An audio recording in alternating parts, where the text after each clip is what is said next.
Today we're going to talk about the worst pitch deck mistakes, the mistake that might make you lose an investment. Many investments have been lost because of the mistakes on this list. Make sure you don't lose your golden opportunity to take your startup to the next level. So check out the list. This is Raw Startup. In this video, we're going to talk to the people that see these mistakes the most, the investors. Oh, no page numbers is one of my pet hates with a pitch deck. It seems like a really silly, simple thing, and maybe I'm overreacting, but really, I think your job as an entrepreneur in the pitching process is to make it easy for investors to try and understand what it is you're trying to get across. Oh, that's the major. That's actually not a minor. That's the major. It's how you start the relationships. As you can see, they're not happy with some of these mistakes. A lot of the mistakes in this video are pretty basic. It might take you 5 minutes to fix them, and it could radically increase your chances of getting funded. We made a massive list and boiled it down to the 8 worst pitch deck mistakes, but in no particular order. With that, let's get started. Number 1, know why now. Timing, timing, timing. Startups are all about timing. One of the biggest reasons why startups fail is because of timing. Timing always makes the list of the biggest reasons why startups fail, so this is pretty important. Not too early, not too late is really, really helpful to show how you think and how well you know what you're building. You want to get it right, just right, when it's not yet obvious to everyone else, but not early enough when you don't have infrastructure. You really don't want to be too early and you don't want to be too late. Find the sweet spot in the middle. Number 2, unrealistic financial forecasting. This is a balance. You don't want to make it too conservative, then it just isn't interesting to invest in. At the same time, you don't want to make it too crazy and unrealistic with no real plan behind it. Can you actually think that realistically you can go from zero in revenue to a couple $1 million in enterprise revenue in a year? Do you understand how to sell to enterprise if you put this level of projections?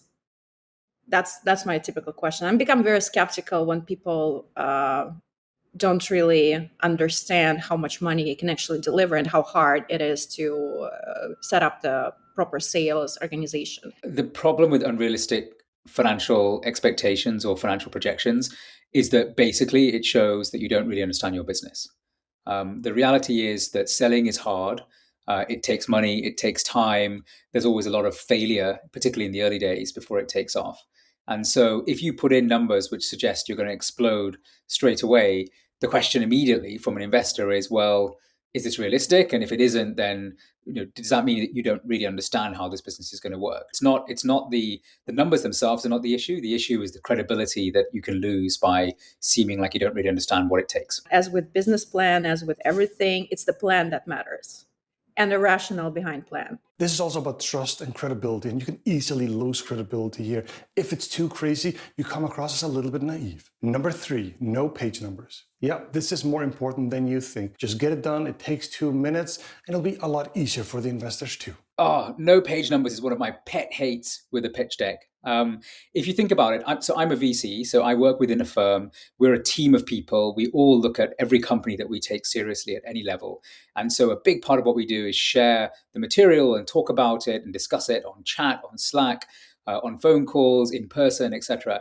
And when you're dissecting something like that, you have to be able to point to different points in the pitch deck. You have to be able to say, hey, what do you think of the information they put on slide 3? What do you think about the chart on slide 7? And if there are no page numbers, you can't do that. And you have to keep saying, look at the page after the team page. No, not that one, the one before the whatever. And you just lose all this time. It seems like a really silly, simple thing. And maybe I'm overreacting. But really, I think your job as an entrepreneur in the pitching process is to make it easy for investors to try and understand what it is you're trying to get across. Number 4, saying there's no competition. So DocSend collects tons of data on how investors interact with the fundraising deck.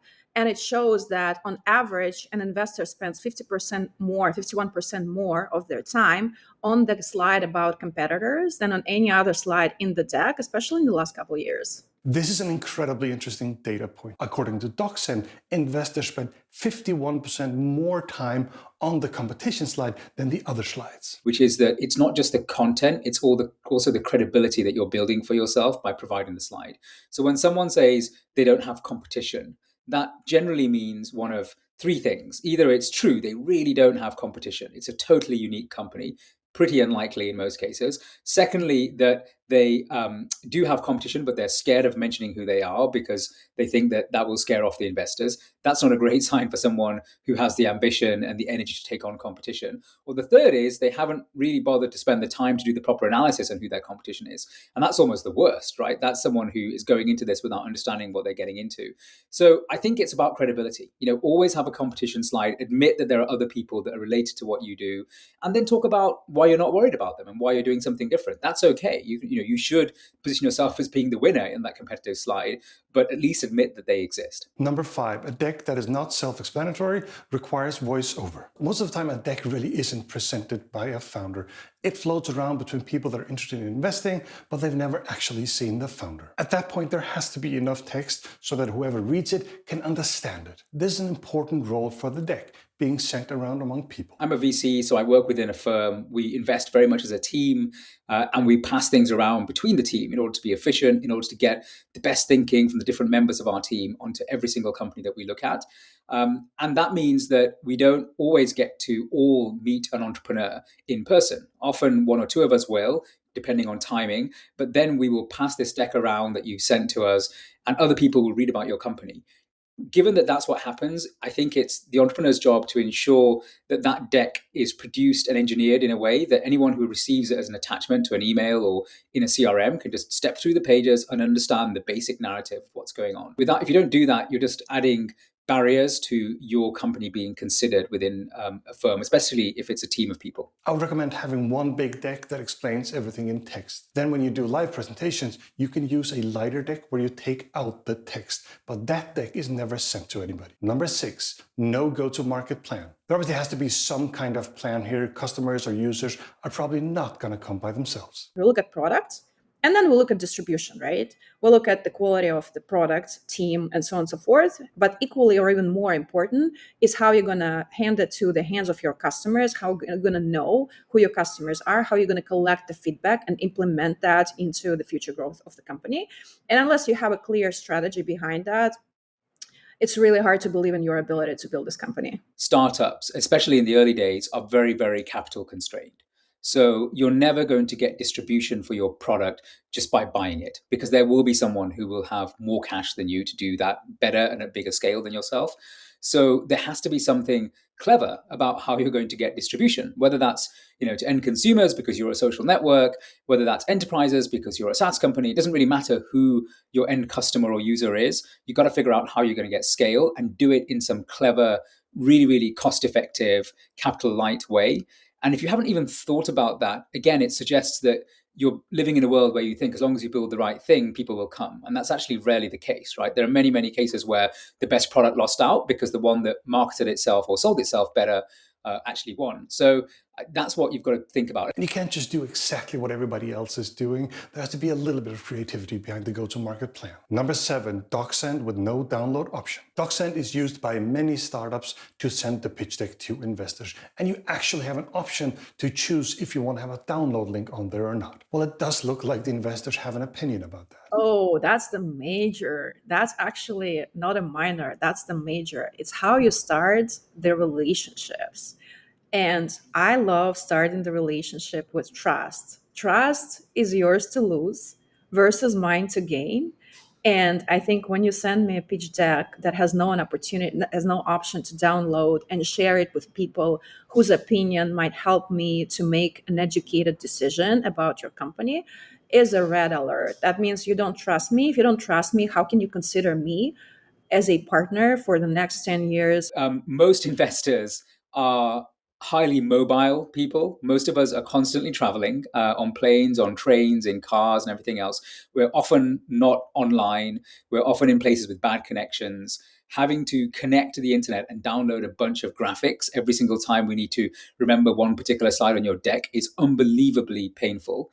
Adds a huge amount of friction and means that your deck is not going to get looked at as much as it would do. Don't send out pitch decks to people you don't trust. You don't want to work with people you don't trust anyway. So send the pitch deck to people you trust. And if you use DocSend, make sure the download option is on. Number 8, don't talk enough about the team. Yeah, I mean, look, I think it's a cliche at this point, but early stage investors invest in the people, right? And the team and the founders. And so we need to know who you are. And it is an artificial process because obviously you meet through some email and then you have this very formal meeting and you're trying to get to know each other and it's hard. But the first step that can make it easier is just spending time on who you are, what your background is, what the rest of your team is, why this team is a team that works, why they've got together. So understanding the relationships between the team, all of these things help me understand as an investor kind of what the human element or the human dimension of your company is. And that is really important because it's one of the things that's undeniably real about a startup at this point, right? Most of what exists in a startup in these very early days is not yet real, right? There's projections about the financials. There's a vision of what the product's going to be. There's an argument or a narrative around how powerful and big it's going to become. What is real is the people who are going to do that, at least in the early days. Like Suranga says, in the early days, the only thing that's real is the team. Everything else is just ideas and plans. So make sure you really tell what the team can do and really show off the team. There are 3 questions that you want to answer when you think about the team. First, can you build the product? Second, can you build the distribution? And third, can you figure things out if shit hits the fan? And when you don't talk about the team enough, you don't really understand the potential. And like Suranga said, it's all about people. And I think answering these 3 simple questions through the team slide is mission critical. Great words from Olga. Make sure you answer those questions. A lot of founders, they put the logos, like McKinsey logo, Stanford logo, whatever logo. What I would rather see is what you actually got done. Like not what you were doing or which school you're coming from, but more about what did you get done in your life. Also, make sure you focus more on the things that you've done than where you've actually been. And finally, looking at the full list. A lot of this is about convenience for the investors, and a lot of this is easy for us to fix. Making sure you can download it, making sure there are page numbers on, and having the right amount of text so they can actually understand what you're saying. Let's get that easy stuff right, and then we can fail on the hard stuff. Investors can often have many startups to pick from, and sometimes it's really, really close. So don't be that startup that loses an investment because of a mistake they could have avoided. If you want more content just like this, please consider pressing like and subscribe and you won't miss a future video. Thank you very much for watching Raw Startup. Now stop watching, go build something.